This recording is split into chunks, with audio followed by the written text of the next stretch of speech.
to our mock election. Today at first we have Donald Trump. So let's hear what Donald Trump has to say.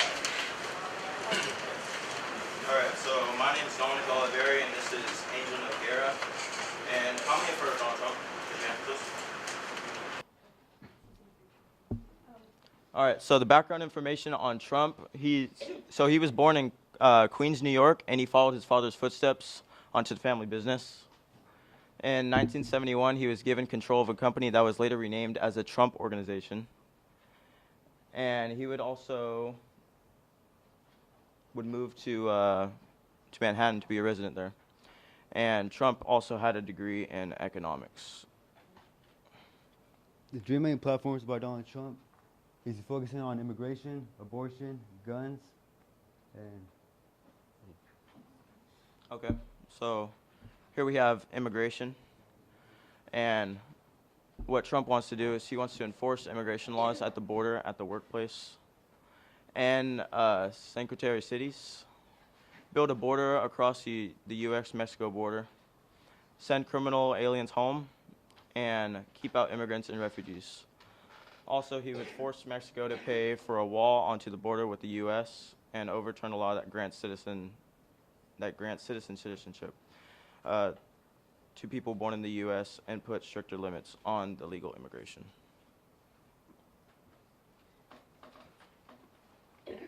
For abortion, he wants to support. He supports pro-life. He doesn't want women to get the option to have an abortion because he wants to protect the unborn.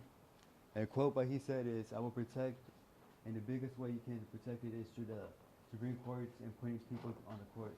Actually, the biggest way you can protect it, I guess, is by electing me as president." Okay, now we have gun control. And this would be against banning types of guns or the magazine sizes. Also against expanding background checks instead of focus on fixing the broken system. He would advocate expanding state gun permits to include the whole country rather than the state-by-state restrictions, and focus on improving mental health treatment to catch mass shooters before crime. Donald Trump's strategy is considering strategy with Republic as a mix since no political background. Trump insists and controversial proposals have propelled him to the forefront of the 2016 presidential race. Unconventional campaigns and live stream. Yeah. All right, so here we have explaining Trump's budget. And Trump has only spent about $2 million so far in his campaign. And this is a quote that he has wrote. And he said, "I thought I would have spent about $20 million for advertising up until this point. Right. I spent nothing. I can't advertise because I'm getting so much coverage." And Donald Trump is planning a national call day to Republican donors and legion of supporters. So as you can see, Hillary Clinton has the most money that she's spent, which is $18.2 million, which you only have Donald Trump, who is only at $2 million, which he's still close to Hillary Clinton in the election. Vote for Trump. You're looking for something different. Well, Donald Trump is not your average president. Donald Trump has no filter, negotiative skills. He will make America great again for this state. Okay, so we all don't want America to be like this, as you can see by his hair. But so as what we know for Donald Trump, he has no political background. So he's considered to be overconfident. You know, he just speaks his mind, speaks whatever he likes, I guess. Then you have bigotry and business failures. And here we have our commercial.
So this is your choice on what you want to believe. If you want Donald Trump as president, vote yes for him. But it's your decision, whatever you choose. Thank you.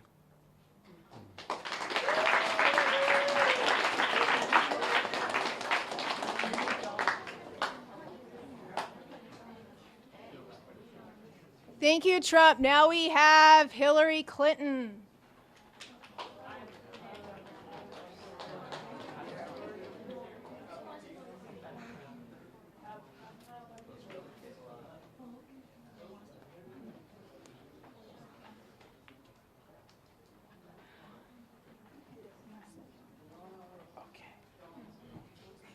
Well, hi, my name is Jeremiah Brent. I'm Kayla Peacock. Our other partner is Andrew over there, back there, controlling the slides. So, majority of y'all are like voting for Donald Trump, right? Or y'all pro? Y'all not? Okay, good. Good choice. Good choice. Okay.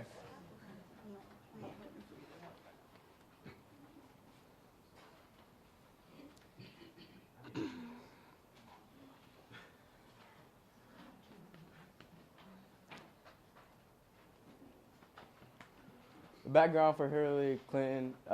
She was born on October 22nd, 1947, as Hillary Diane Rodham in Chicago, Illinois. After being inspired to work in her public service after hearing a speech in Chicago by Martin Luther King Jr., she became a Democrat in 1968. She graduated at Wesley College in 1969, graduated at Yale Law in 1973. In 1974, she became a member of the Presidential Impeachment Inquiry Staff, advising the Judiciary Committee of the House of Representatives during the Watergate scandal. After President Richard Nixon resigned in August 1974, she became a faculty member of the University of Arkansas Law School in Fayetteville. Married to Bill Clinton in 1975, joined the Rose Law Firm in Little Rock in 1977, was appointed to a part-time chairman of Legal Services Corporations by President Carter, named to the head the task force on national health reform by Bill Clinton in 1993. She also served as a First Lady from 1993 to 2001. After her time as First Lady, she served as a senator from 2001 to 2009, became a U.S. Secretary of State in 2009, serving until 2013, and she's about to become the president. Our candidate's issue. She's focused on education. Hillary wants to launch a national campaign to elevate a modernize the teaching profession by preparing and supporting paying every child's teacher as if the future of our country is in their hands. Also, she wants debt-free college. Jobs and wages. Hillary wants to ensure that the jobs of the future is in caregiving and services are good paying jobs. Racial injustice. Hillary is going to protect the rights to vote by fighting to prepare the Voting Rights Act and end the epidemic on gun violence. National security. Hillary thinks we have to stem the falling of jihadas from Europe and America to form Iraq, Syria, and Afghanistan. Her campaign strategy, she's focusing on the common people like me and you, like common people that make like teachers like Miss Ruderman and Miss Kaplan and all the people. She appeals to like illegal immigrations and promising that them a chance in America and full citizenship, stand up for health care for the low-income families and more benefits. She's appealing to the workers that are getting paid less than their co-workers by saying she'll fight for equal pay. Also appealing to the middle class by saying she wants lower the tax on working families and not to do bad trade deals and unfair trade practices. Hillary's budget. In candidate contributions, she raised over $600 to $700,000, and from large individuals, she got over 100 million contributions. From small individuals, she has less than 50 million. In PAC contributions, which is like a major thing in government, in PAC contributions, she has over 1,000. From her Democratic Party, only 1,000. In total, over 150 million, which is pretty great if you ask me. Okay, reasons to vote for Hillary is she's experienced Since she was the first lady, she has experience in the office and it's like political. She helped to rebuild New York City after 9/11, and she was also the Secretary of State, and she helped cease fire between Israel and Hamas. She's pro-immigration for immigrants that aren't a threat to our country. 2 out of 3 Americans believe that immigrants already living in the country should be allowed to stay here, and so she supports that. She also wants to build an Affordable Care Act. She wants to help make it easier for everyone to have health care. She doesn't think people should go without it. She likes the health care plan that Barack Obama has set up, where 90% of Americans have their health care affordable or mostly covered, and so she wants to increase it to where everyone has that. Reasons not to vote for her. The most obvious one is the email scandal that pretty much everyone's heard about. She uses her personal email, or she used her personal email because she said she wanted to make it easier instead of carrying 2 phones to have her personal email and her government email. But it became a bigger issue when they also found out she was using it on her iPad too, so it wasn't just what she was saying. There was more to the story. She let out access to a lot of secure files and had a potential danger to our country because of that. She made mistakes during the Benjanis issue, the 2012 attacks on America diplomatic building in Libya, and that left 4 of our American citizens dead while they were there. And there was also part of it that it wasn't all her fault, but she got a lot of blame. So it's kind of one of the issues that are up in the air if it was really on her or not, but she just took the blame for it and didn't really want to argue it, so that's a downfall of that. And then also many Americans are fatigued of the Clintons as they are with the Bushes.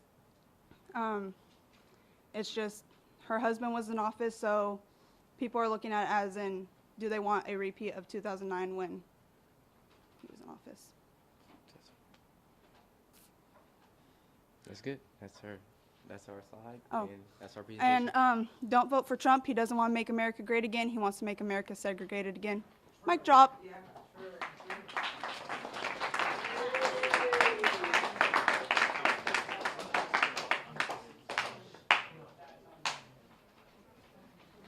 Thank you, Clinton. Now we'll hear from Kamala Harris.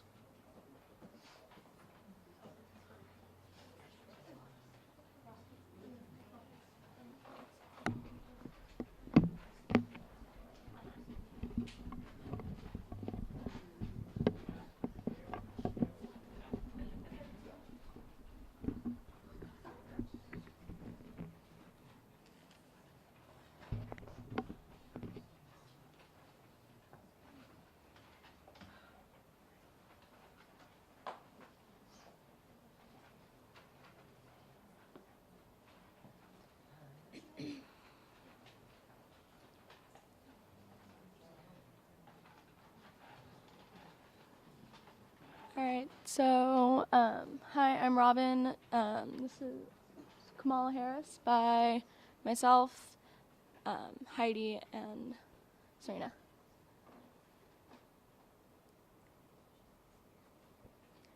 So bit of background on Kamala. She was born October 20th, 1964 in Oakland, California. She is a Baptist and currently resides in San Francisco, California, and from 2004 to 2011 was district attorney. She has a bachelor's degree from Howard University and her Juris Doctorate from UC Hastings College of the Law. She was the 23rd Attorney General of California since 2011.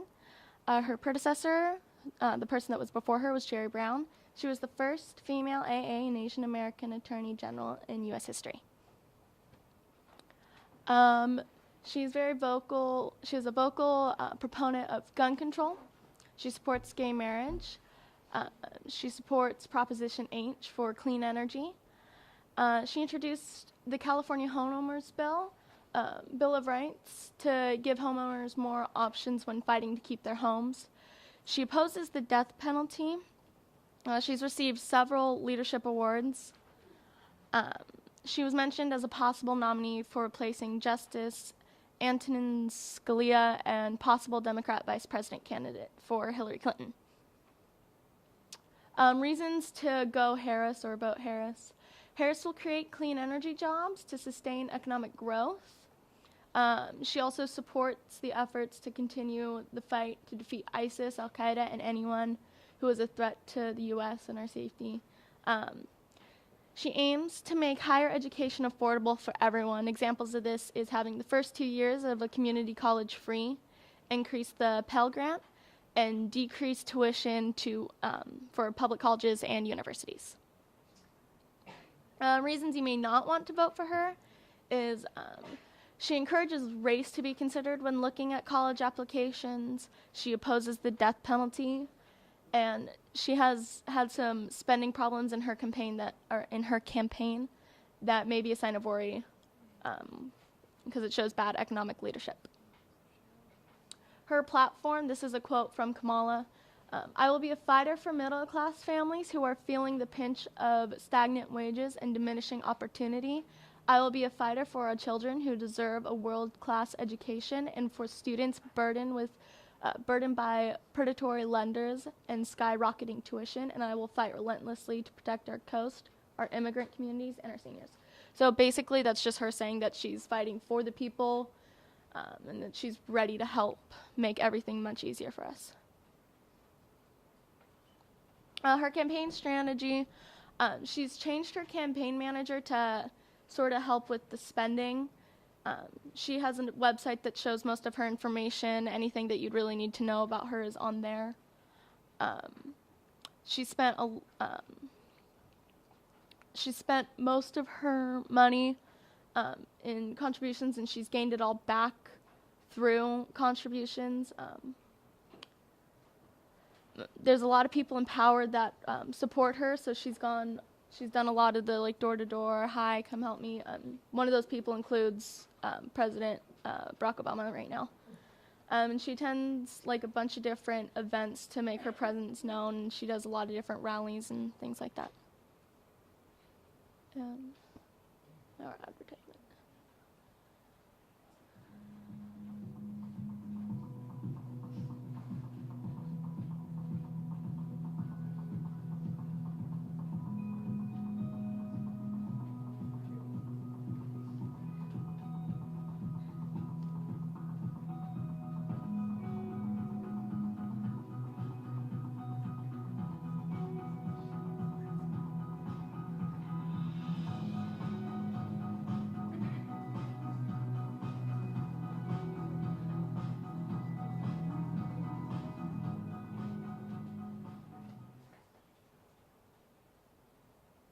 So that's it.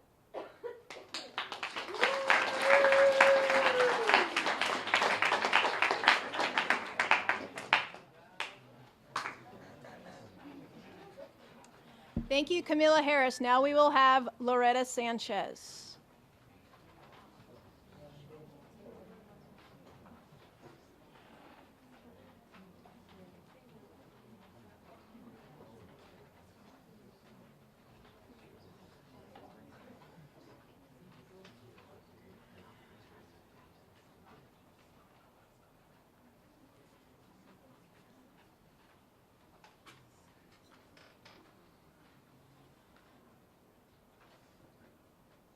Dots.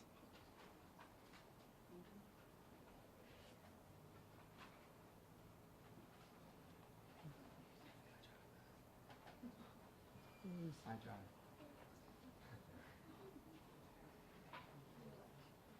No, my drive.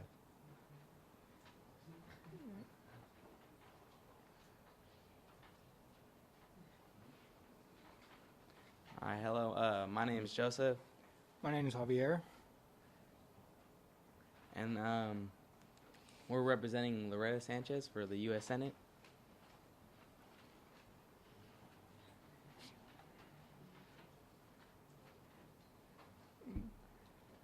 Laura Sanchez was born in Linwood, California, and graduated from Catella High School in Anaheim in 1978.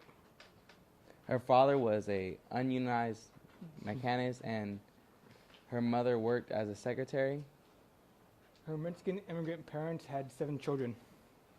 She received her undergraduate degree in economics from Chapman College in Orange County, California in 1982.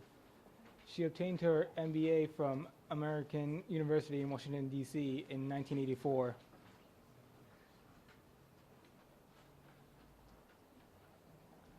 Sanchez says she will fix education, lower crime, higher economic development, and fix protest protection for senior citizens. In 2002, Sanchez was among the 103 House members who voted against the authorization for the use of military force against Iraq. Sanchez, the second ranking Democrat in the House Armed Services Committee, on the chair of women in the Army, she pretty much campaigned highly to be able to have women in the Army. She was one of the first and only Democrats. In 2005, Sanchez voted in favor of legislation that shielded the gun industry from liability for the criminal or negligent acts of gun owners with certain exceptions. The Law Protection of Lawful Commerce in the Arms Act was approved by Congress and signed by President George W. Bush. The bill pursued existing laws in California and other states that allowed victims of gun violence to not sue their attackers. Sanchez has a budget of $5.68 million and has a super PAC that supports her campaign.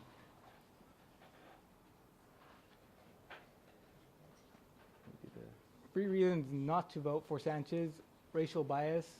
She focuses on foreign policies more than on domestic policies. She does not support Republicans.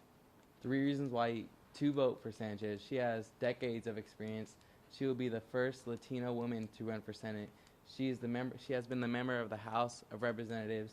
She currently serves as the ranking member of the Tactical Air and Land Forces Subcommittee, where she works to prepare armed forces for a generation of security challenges. Representative Sanchez is also a member of the Subcommittee on Strategic Forces, making sure our nation is appropriately prepared for any missile or nuclear attacks.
Thank you, Loretta Sanchez. Now we're going to switch gears and look at our propositions. And propositions are proposed laws that are put in effect only California. And so the first proposition we're going to take a look at and listen to is Proposition 54.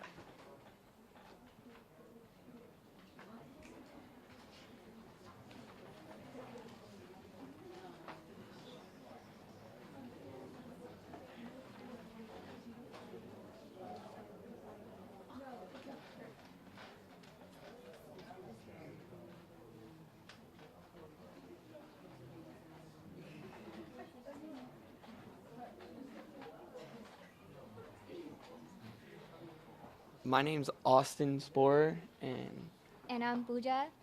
and our prop is Prop 54, which is the prohibits legislature from passing any bill unless it has been printed and published on the internet for at least 72 hours before the vote, except for in cases of public emergency. This requires the legislature to make audio-visual recordings of all its proceedings except closed session proceedings and post them on the internet.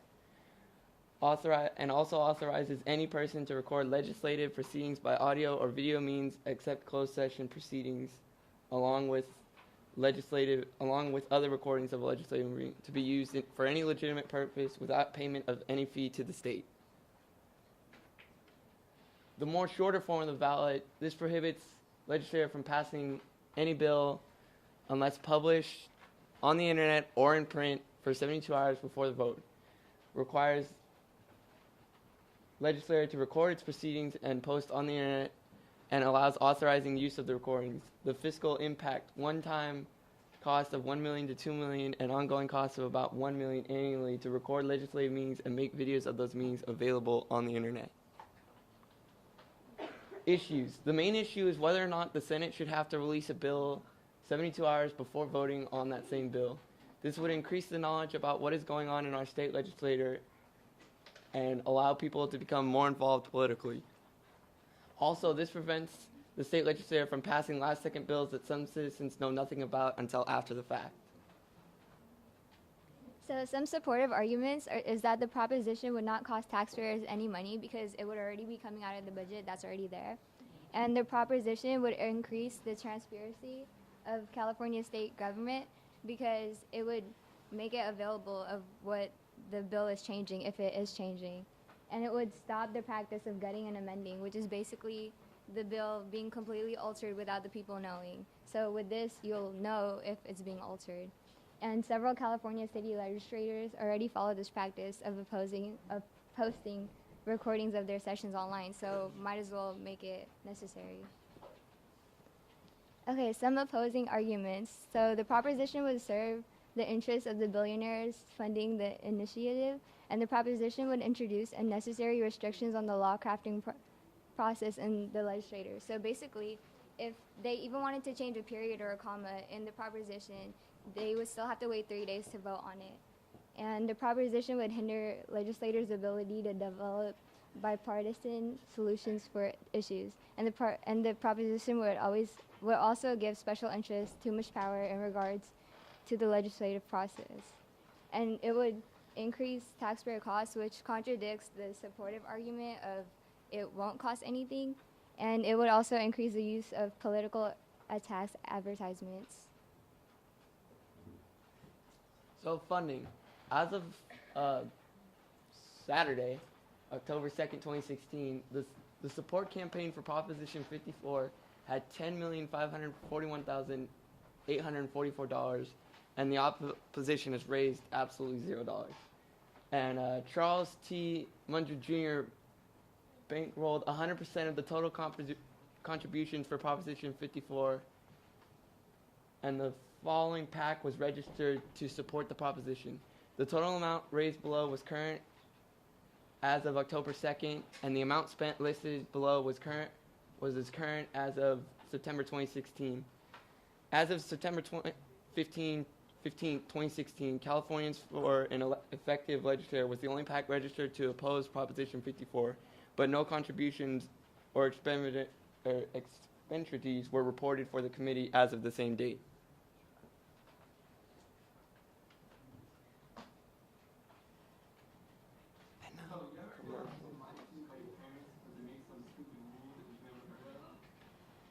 what your state legislature does to you every year when you don't vote on bills that you know nothing about, and then you get screwed over later.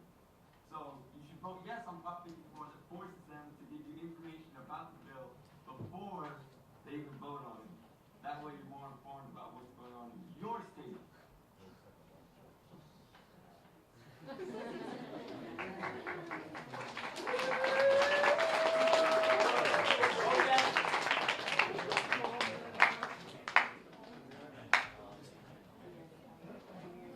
Thank you, Prop 54. Now we have Prop 55. I want to try and get through Prop 55 and 56. We'll see where we can, if we can get through them.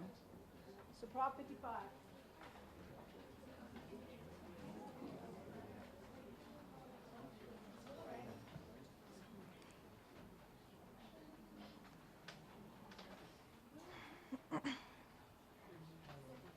I'm Sabrina, and I'm Brandy. and then we have Forum in the back. Proposition 55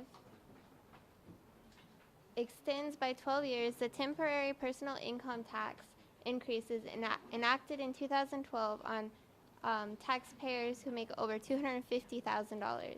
The revenues would go to K-12 schools, California community colleges, and healthcare programs.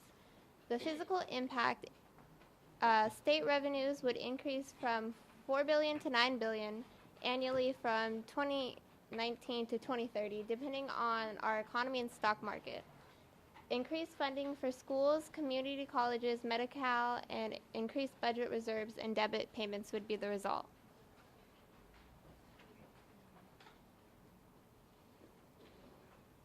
Proposition issues. Education. Schools will lose $4 billion in funding, causing college tuition to increase and preventing an expansion on jobs for both teachers and staff.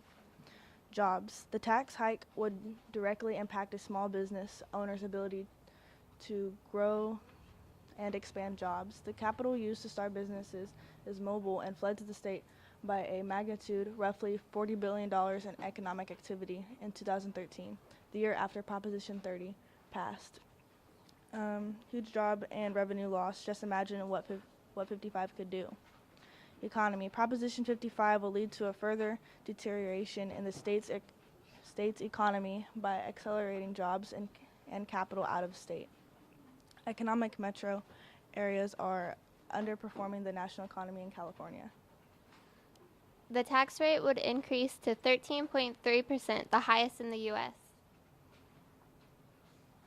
Strategies used in order for Prop 55 to get more votes is to ensure that teachers, school districts, and teacher unions are all in favor of the proposition. The proposition convinces the school districts and the unions to vote yes for Prop 55 because the state needs an estimated 220,000 additional teachers next year alone. Prop 55 gives local school districts the money they need to hire teachers and prevent overcrowded classes. They convince the people that by voting yes to Prop 55 protects our schools and children from massive cuts. Voting no costs our schools up to $4 billion a year. Funding for Proposition 55. Although funding for Proposition 55 will come from increased taxes on the high-income taxpayers' earnings, the revenues will depend on capital gains. A high-income taxpayer's earnings fluctuate with stock markets, other asset values, and the economy. You should vote yes for Prop 55 because it makes sure we won't go back to the massive cuts in school funding. It protects education and the health of our children. Prop 55 helps address the teacher shortage and continues to restore the school funding that was cut during the recession. It has strict accountability and physical requirements to ensure education funds go straight to the classroom. Prop 55 maintains current tax rates on the wealthiest Californians to ensure couples earning more than $500,000 a year continue to pay their share. You should vote no on Proposition 55 because Proposition 55 will kill jobs, close businesses, and hurt the economy. It will raise taxes on California's small businesses and make it even harder for them to create good-paying jobs. We cannot trust the politicians and special interests. The politicians and special interests know California is not facing cuts to programs. They just want to grow government bigger by passing Proposition 55. And they are using our kids and schools to scare voters into supporting it.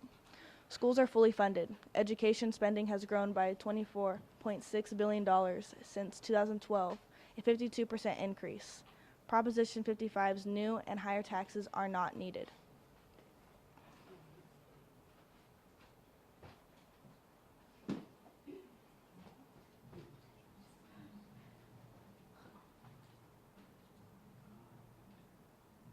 Schools are fully funded and the state budget is balanced. Education spending has grown by $2.6 billion since 2012, a 52% increase. We have $2.7 billion surplus and over $9.4 billion in budget reserves. Don't be fooled by scare tactics. Proposition 55 is not needed.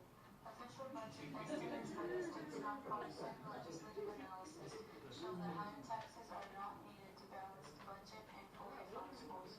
California can fund education, healthcare, and state government without new or higher taxes. Proposition 55 will hurt small businesses and kill jobs.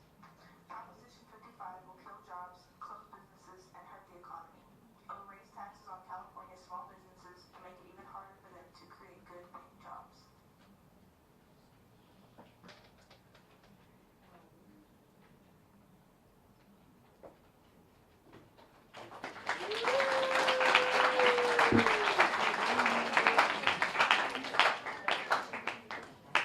Thank you, Prop 55. So which group was going to go last? There was like a debate. Who wanted to go last? You're going right now? All right, so it's Prop 51? Prop 51. And so while they get ready, what's going to happen tomorrow is you will be voting in your English or social science classes. If you end up not voting, you can swing by my room in E3 to vote. I do have extra ballots, so for some reason, if you weren't in any of those assigned classes that we gave the ballots to, you'll be able to come to my room. So let's stay quiet for the last group. This will probably might put us into the bell, so just give them your attention, please.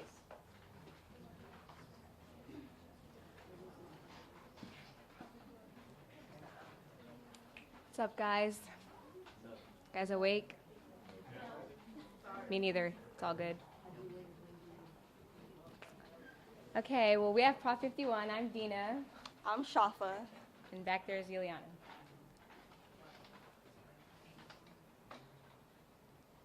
Okay, so what exactly is Prop 51? Prop 51 authorizes $9 billion in general obligation bonds for new construction and modernization of K through 12 public schools and vocational education facilities and California community college facilities.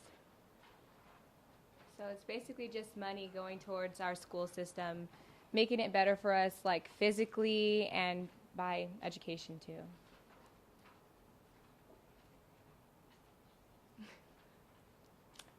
The pros are provide safer schools for children to learn in, and it repairs and provides safety standards met for community colleges. The cons. Greedy developers to exploit taxpayers. It stops legislators from providing fair school funding, and disadvantaged schools are left behind. There are no improvements in taxpayers' accountability either. 4, makes protecting students at top priority, get more of a quality education, improves education for returning veterans, increases access affordable colleges education. Against. It creates an opportunity for fraud, and it allows reckless spending.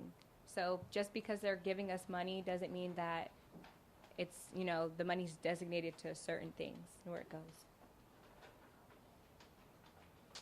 Funding plan, states cost about $17.6 billion to pay for both the principal $1 billion and interest $8.6 billion on the bonds. That means payment of about $500 million per year for 35 years. Why you should vote? Yes. You get more of a quality education and a safer environment, and improves education for veterans, and it's more affordable college education for everybody.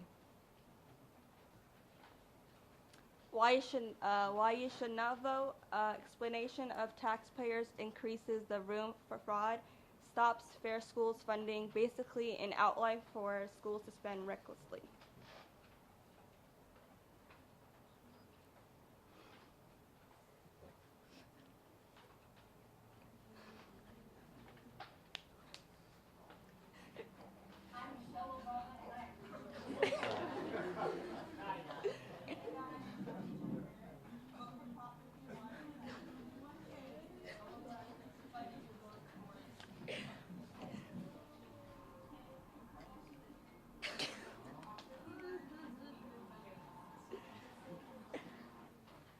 Okay, so y'all like that? Vote for Prop.